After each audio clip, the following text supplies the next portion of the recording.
Wala na ba kayo maisip na luto sa bangus at nagsasawa na kayo sa inihaw, paksiw at relyenong bangus? Ganito naman ang gawin nyo sa bangus, try nyo ang recipe kong ito, at sigurado ako tataob ang kaldero nyo sa sarap.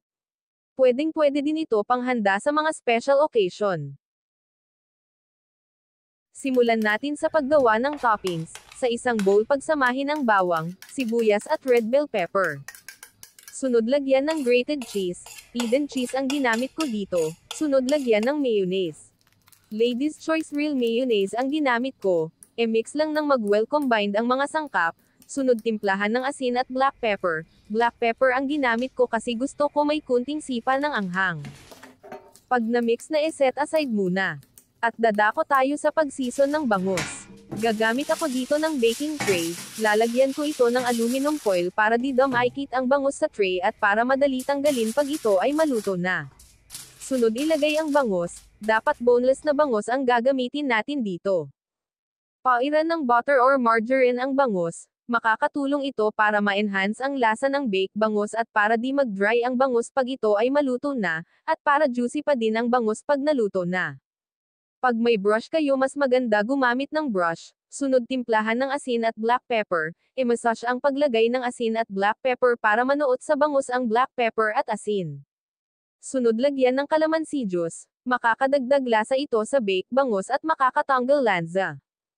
Pag natimplahan na ang bangus ilagay na ang ginawa natin kanina toppings, bali 2 bangus ang lulutuin ko at ang isa ay baon ko sa trabaho at ipaparate ko kung talagang masarap itong niluto ko.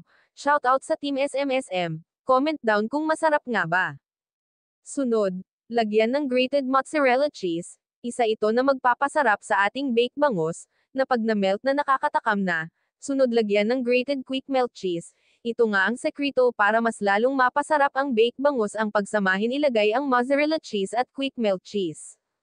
Sunod season uli ng black ground pepper ang taas ng mozzarella at quick melt cheese.